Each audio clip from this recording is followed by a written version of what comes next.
उद्धव ठाकरे के बयान से और राज ठाकरे के भाषण से बहुत साफ है कि तमाम तरह के जो मतभेद दोनों भाइयों के बीच में रहे थे, जिसके कारण उद्धव ठाकरे और राज ठाकरे की राहें अलग हो गई थी, वो अब मतभेद निपटा दिए गए। यह चुनौती दरअसल एकनाथ शिंदे के लिए एक बड़ी चुनौती है अगर राज ठाकरे और उद्धव ठाकरे साथ में आते हैं। और मुझे लग रहा है आने वाले दिनों में महाराष्ट्र की राजनीति और रोचक और दिलचस्प होने वाली है। अब कांग्रेस क्या करेगी? क्या कांग्रेस शरद पवार के साथ मिलकर लड़ेगी या कांग्रेस अकेले लड़ने की तैयारी करेगी? शरद पवार के सामने भी बड़ा प्रश्न चिन्ह खड़ा है कि क्या वो अजित पवार के पास वापिस लौटेंगे। नमस्कार, अमर उजाला के राजनीति के राज के इस एपिसोड में मैं आज आपसे महाराष्ट्र में जो नया डेवलपमेंट हुआ है, राज ठाकरे और उद्धव ठाकरे का जो मिलन हुआ है, उसके ऊपर चर्चा करूंगा। देखिए, जो आज बंबई में राज ठाकरे और उद्धव ठाकरे ने एक साथ मंच साझा किया, दोनों ने अपने भाषण के अंदर एक दूसरे की तारीफ की, दोनों के लिए सम्मानीय शब्दों का इस्तेमाल किया और यह बताया कि वो जब साथ आए हैं तो सिर्फ इस रैली के लिए नहीं आए जो मराठी अस्मिता के नाम पर रैली की जा रही है, वह लंबे समय के लिए साथ में आए। तो मुझे लग रहा है कि आज जब राज ठाकरे और उद्धव ठाकरे मंच पर आए तो इसका इंतजार महाराष्ट्र के सच्चे शिवसैनिक पिछले 20 साल से कर रहे थे। 2005 में राज ठाकरे और उद्धव ठाकरे के बीच शिवसेना का असली बॉस कौन शिवसेना प्रमुख बनेगा, इसको लेकर विवाद घर के अंदर चल रहा था, मातोश्री के अंदर चल रहा था। उस समय बाला साहेब ठाकरे जिंदा थे। बाला साहेब ठाकरे ने उद्धव ठाकरे को कार्यकारी अध्यक्ष बनाने का जिक्र किया। राज ठाकरे नाराज हुए। राज ठाकरे को लगा कि उद्धव ठाकरे के साथ उनका राजनीतिक भविष्य बहुत सुरक्षित नहीं है और उद्धव ठाकरे की राजनीति में उन्हें बहुत स्पेस नहीं मिलेगा, तो उन्होंने अपना अलग रास्ता तय करने का तय किया और मातोश्री छोड़कर वह दादर में रहने लगे और उन्होंने अपनी पार्टी 2006 में महाराष्ट्र नवनिर्माण सेना का गठन किया। राज ठाकरे को यह लग रहा था 2006 में कि जिस महाराष्ट्र नवनिर्माण सेना का उन्होंने गठन किया है, यह उद्धव ठाकरे की शिवसेना का एक विकल्प बन पाएगी और जो शिवसैनिक, सच्चे शिवसैनिक जो राज ठाकरे में भविष्य देखते थे बाला साहेब ठाकरे के बाद, वो उन्हें समर्थन देंगे और महाराष्ट्र निर्माण सेना महाराष्ट्र की राजनीति में एक बड़ी ताकत बनेगी। और महाराष्ट्र की राजनीति में अगर नहीं बन पाई तो कम से कम बंबई में एक बड़ी ताकत महाराष्ट्र नवनिर्माण सेना बनेगी।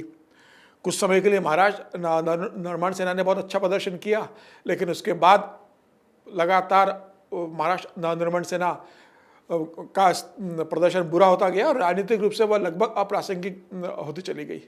उद्धव ठाकरे राजनीतिक रूप से बढ़ते चले गए, भारतीय जनता पार्टी के साथ गठबंधन में रहे। 2014 में भारतीय जनता पार्टी के साथ भले ही विधानसभा का चुनाव उन्होंने नहीं लड़ा, लेकिन चुनाव परिणाम आने के बाद जब देवेंद्र फडणवीस मुख्यमंत्री बने तो बाद में उद्धव ठाकरे सरकार में शिवसेना शामिल हुई। हालांकि उद्धव ठाकरे मंत्री नहीं बने थे, आदित्य ठाकरे बने थे।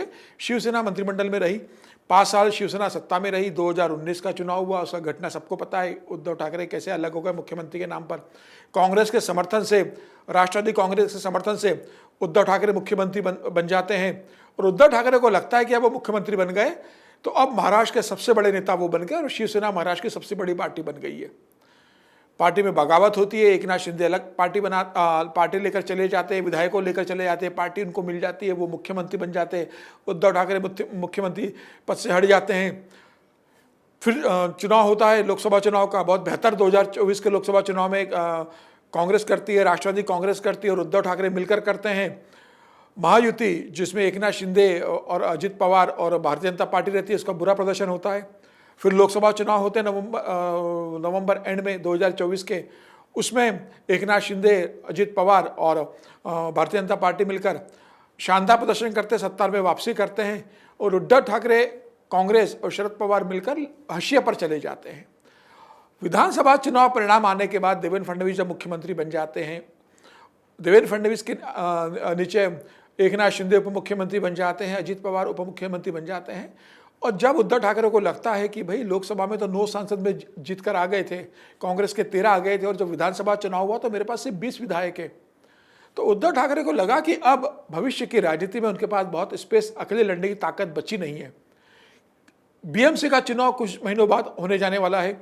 उद्धव ठाकरे को लगता है कि अगर ऐसे अकेले में हम चुनाव लड़ेंगे तो हम क्या हासिल करेंगे, विपक्ष में बैठे रहेंगे, केंद्र में हम हिस्सेदार हम नहीं है, राज्य में हम सत्ता से बाहर हो चुके हैं।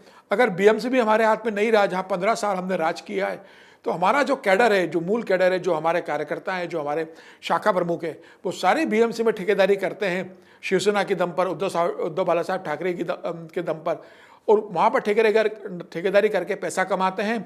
शिवसेना के लिए भी खर्च करते हैं, शिवसेना की शाखा उस पर चलती है और उनका खुद का भी खर्चा उससे चलता है। और ये कैडर बेसिकली आर्थिक रूप से जो मजबूत शाखा प्रमुख का जो कैडर है वह शिवसेना की जान है। उद्धव ठाकरे को लगने लगा कि अगर बीएम से जो कुछ महीने बाद चुनाव होने वाले हैं, अगर हम हार जाएंगे तो हमारा बचा खुचा कैडर भी आर्थिक रूप से टूटेगा और वो दूसरे दलों में जाना शुरू कर देगा, क्योंकि उसके व्यवसायिक हित उससे जुड़े हुए हैं। राज ठाकरे जो लंबे समय से राजनीति में अपने आप को एस्टेब्लिश करने की कोशिश कर रहे थे, वो अपने बेटे को माहिम से विधानसभा चुनाव नहीं जितवा पाते हैं और वो भी महाराष्ट्र की राजनीति में लगभग खत्म होने की स्थिति में आ गए। ऐसे समय में महाराष्ट्र के अंदर मराठी का एक ऐसा मुद्दा उन्हें हाथ में लगा कि दोनों भाइयों को लगा कि अगर इस मराठी मुद्दे पर अगर हम एक साथ आते हैं तो हम कोई भी जमीन, जिस मराठी अस्मिता की बात बाला साहेब ठाकरे करते थे, शिवसेना करती रही, और जिस मराठी अस्मिता के नाम पर शिवसेना ने बीएमसी पे राज किया, राज्य में सरकार बनाई थी, उस समय मनोहर जोशी उनके मुख्यमंत्री बने थे भारतीय जनता पार्टी के साथ, और एक ताकत बनी थी। अब वह मौका उन्हें फिर मिल रहा है कि वह राजनीतिक रूप से उस मौके को पकड़े और अपनी राजनीतिक हैसियत बना लें। दोनों भाइयों के बीच कई दौरों की बातचीत हुई, फोन पर बातचीत हुई। उद्धव बाला साहब ठाकरे सेना के कई सीनियर लीडर्स और महाराष्ट्र नवनिर्माण सेना के कई सीनियर लीडर्स के बीच देर रात तक बैठकें होती थी। तय हुआ कि राज ठाकरे और उद्धव ठाकरे कैसे आएंगे।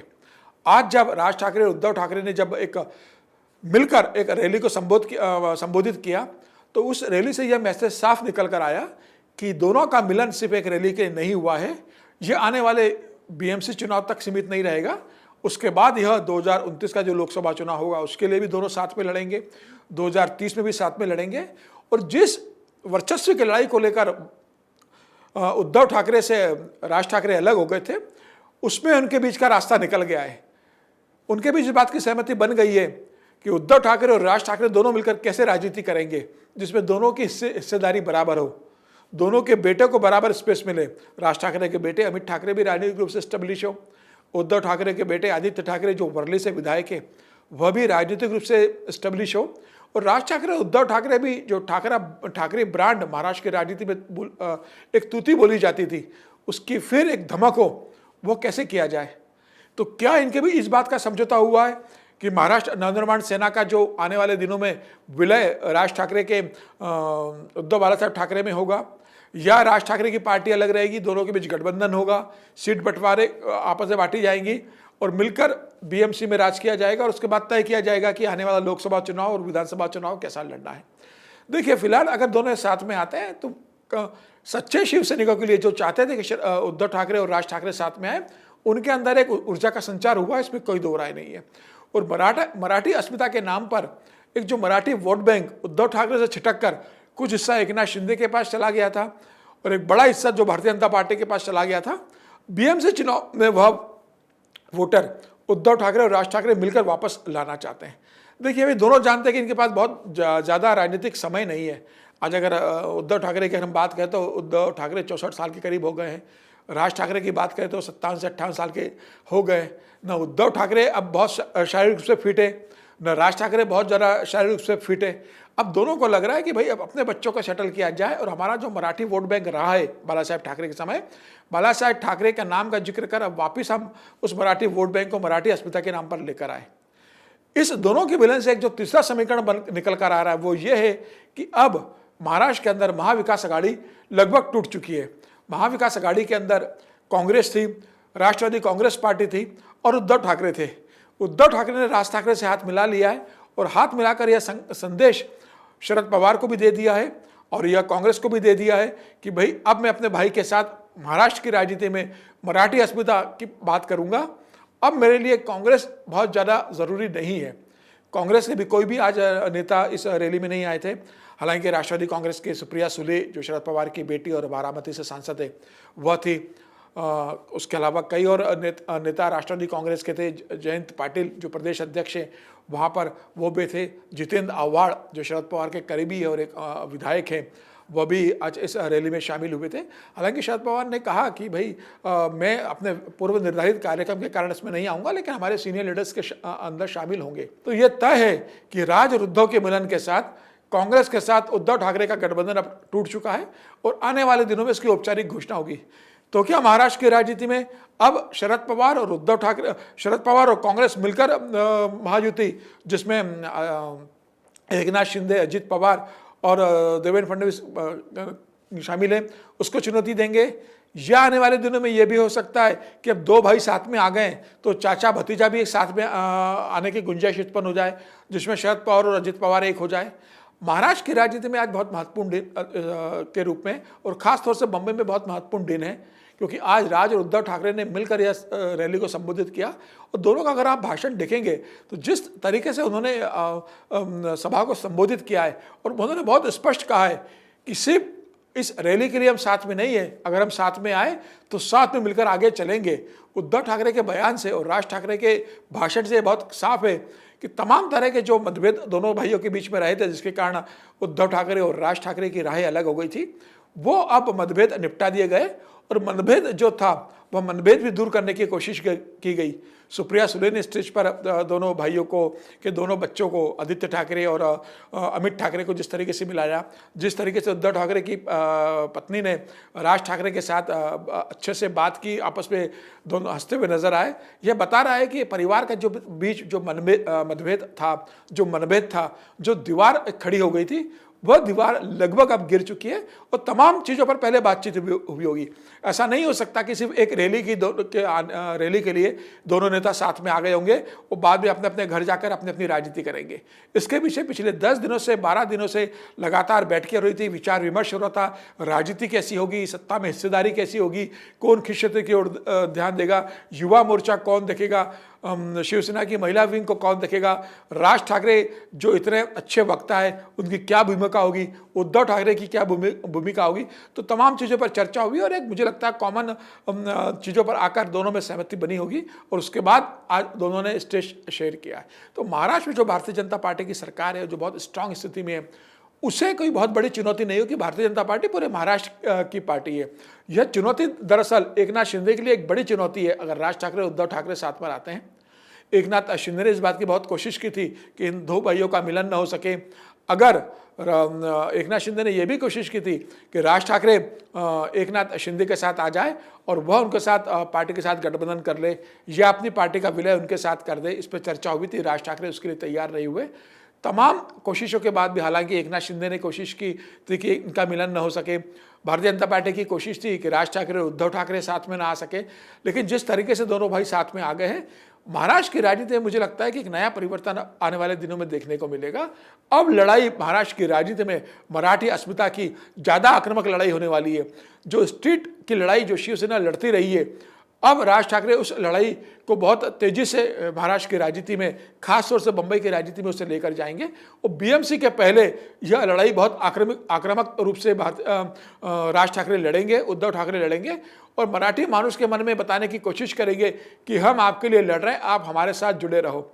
भारतीय जनता पार्टी के लिए मुश्किल ये है कि भारतीय जनता पार्टी के मुख्यमंत्री मराठी है, उन्हें सबको साथ लेकर चलना है और भारतीय जनता पार्टी भी जब मराठी की बात आएगी तो एक समय के बाहर, एक सीमा के बाहर उसका विरोध नहीं कर पाएगी। लेकिन भारतीय जनता पार्टी एक राष्ट्रीय पार्टी है, पूरे देश की पार्टी है। कुछ ही महीने में उसे बिहार में चुनाव लड़ना है, उसके बाद उसे उत्तर प्रदेश में भी चुनाव लड़ना है। तो भारतीय जनता पार्टी एक लिमिट के बाहर मराठी मुद्दे का समर्थन नहीं कर पाएगी।